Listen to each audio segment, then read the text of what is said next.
Homem-Aranha no Aranhaverso é uma das melhores adaptações de HQs já feita, mas como que foi essa saga nos quadrinhos? No vídeo de hoje eu vou falar sobre todas as HQs que compõem esse mega arco, qual é a ordem de leitura e se vale mesmo a pena lê-las. Então já aproveita, se inscreve aqui no canal, deixa um like maroto pra ajudar a gente e solta a vinheta com a trilha incrível do desenho dos anos 90.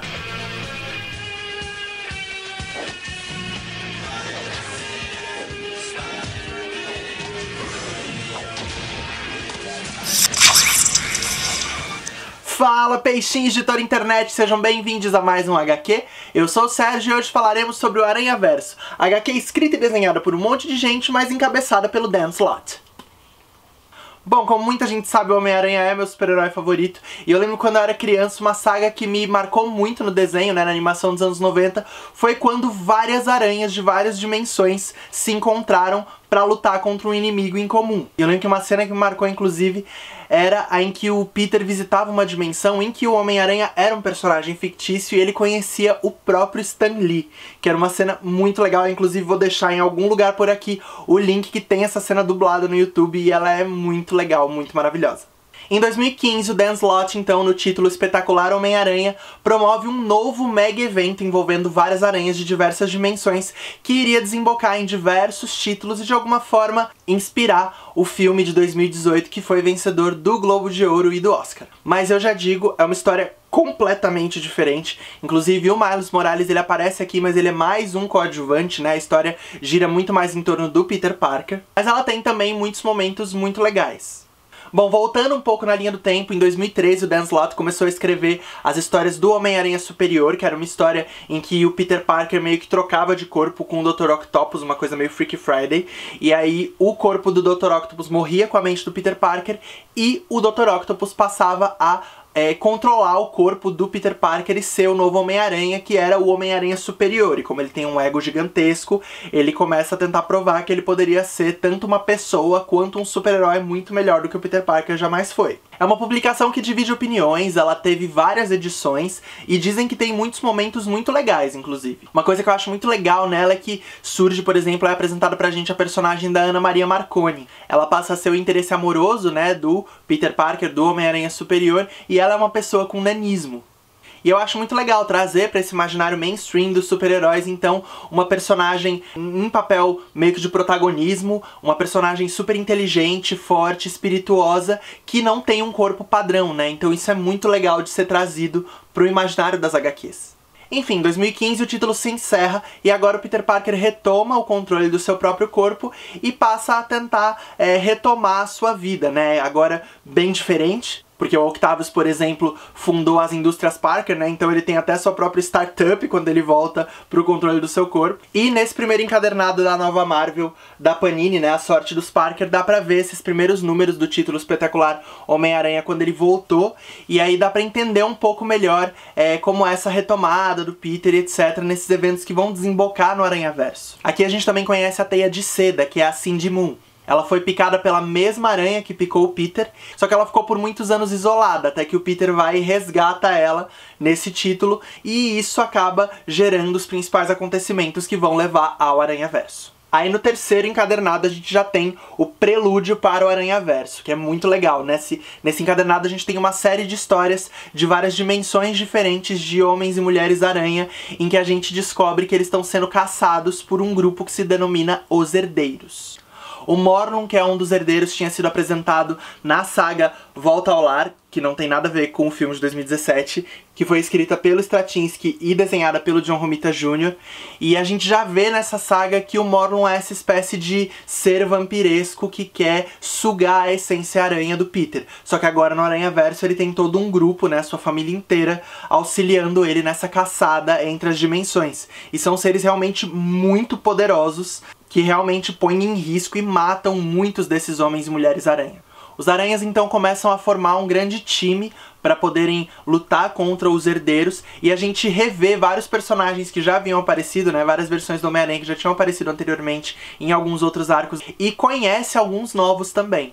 O arco principal era então publicado no título Espetacular Homem-Aranha, indo dos números 9 até o número 15, e eram lançados também alguns tie-ins, que são essas revistinhas com tramas paralelas que complementam essa história, né? Essa linha temporal principal que acontece no título Espetacular Homem-Aranha. Aqui nesse caso do Aranhaverso, eu acho que esses tie-ins eles são meio que fundamentais para você poder acompanhar a história e a trama e o modo como ela vai se desenvolvendo. Aqui no Brasil essas histórias começaram a ser publicadas a partir de dezembro de 2015, inclusive no primeiro título tem algumas histórias que não estão em nenhum desses encadernados que a Panini tá relançando agora da nova Marvel. A gente tem uma história que é escrita pelo Gerard Way, do Umbrella Academy, e tem também, por exemplo, a primeira história ever que a Spider-Gwen apareceu, porque sim, essa personagem incrível, que agora tem até o seu próprio título, nasceu nesse arco do Aranhaverso. Então chegamos nesse grande encadernado, né, que tem todo esse arco principal da revista Espetacular Homem-Aranha e todos esses tie-ins, né, menos esses que eu acabei de comentar da primeira publicação aqui no Brasil. E a gente sempre fala aqui no canal sobre o trabalho cuidadoso que muitas editoras têm com material, né, mas hoje infelizmente a gente vai ter que falar um pouquinho mal do trabalho que a Panini fez aqui. É um encadernado grande, bem caro, mesmo em promoções a gente não acha ele por menos de R$70. E eu super entendo, porque ele tem 536 páginas, tem bastante material, mas o modo como a história é colocada foi bem descuidadoso. As histórias aqui estão separadas por título e não por ordem cronológica. Pelo que eu vi, foi assim que ela foi publicada lá fora, no encadernado, mas eu acho que poderia ter sido dado algum tipo de atenção pra isso, porque prejudica demais a leitura. Porque aí você começa lendo todo o arco principal, o início, meio e o fim dele, e só depois vai pros tie-ins. Eu acabei não me tocando e li assim na ordem que tá aqui no encadernado, e foi uma experiência péssima. Você fica sem entender várias coisas, fica parecendo que tá rolando um monte de Deus Ex Machina, só que na verdade nos tie-ins essas tramas paralelas estão sendo bem desenvolvidas e você vai entendendo melhor a estratégia das aranhas. Então meio que só depois, quando eu fui lendo os tie-ins, que eu fui realmente entendendo o que tava acontecendo ali, e eu sinto que se eu tivesse lido junto na ordem de publicação, ia tudo fazer muito mais sentido e o arco principal ia ter uma outra cara pra mim, né, na minha primeira leitura. Eu vou deixar aqui na descrição do vídeo a ordem de leitura correta, né, de acordo com a ordem de publicação dessas HQs, e recomendo muito que você leia por aí, porque eu tive a outra experiência e não foi nada legal.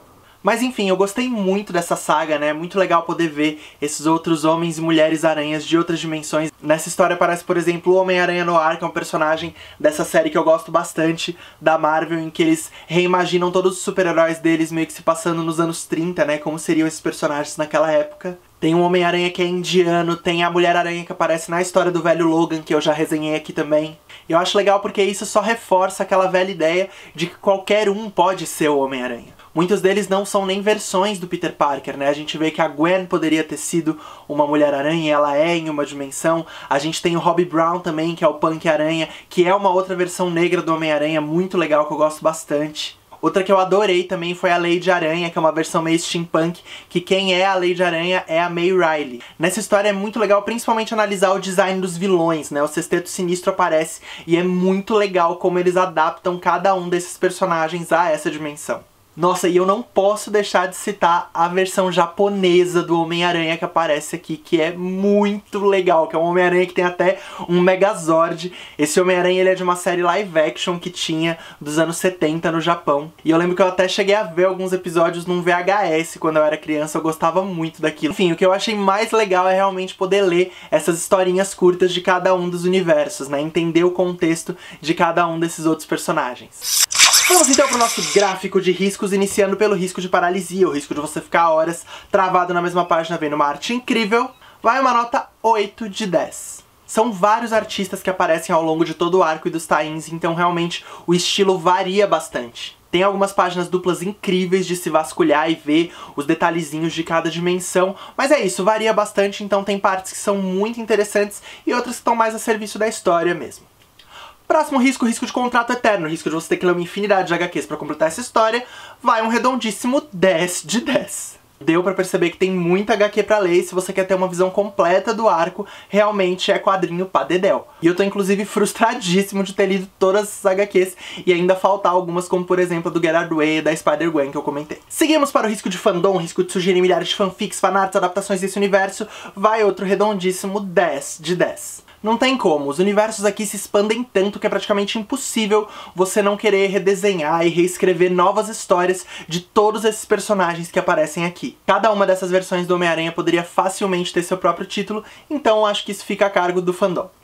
Vamos então ao risco de esmagamento, o risco da realidade retratada aqui te esmagar feito uma panqueca, vai uma nota 6 de 10. Não é uma HQ esmagadora, e embora tenha alguns momentos um pouco tensos, escolhas difíceis para esses personagens, eu acho que é um entretenimento bem mais leve e tranquilo do que algo realmente esmagador.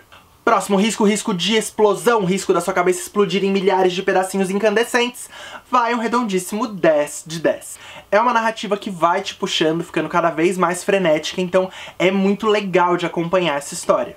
O desfecho não é incrível, ele é bem simples, na verdade, mas eu acho que o charme aqui tá bem mais nessas historinhas de cada personagem, nas dimensões de cada um, do que no arco dos herdeiros em si. Ele é bacana, se desenvolve bem, mas não tem o mais incrível dos desfechos. E pra finalizar, vamos ao risco pombo correio, o risco de você sair por aí indicando essa HQ pra todo mundo ler, vai uma nota 8 de 10. O Aranhaverso é um arco muito divertido de ser lido, e se você é fã do Homem-Aranha, é um prato cheio na certa. Pra quem curte gibi de herói, é sucesso total, então aí vale muito a pena. Ano passado foram publicadas novas historinhas de um evento multidimensional envolvendo todas as mulheres e homens-aranhas, que é o Aranhageddon. Eu já comprei todas as revistinhas, tô bem curioso pra ler, parece que é um retorno dos herdeiros.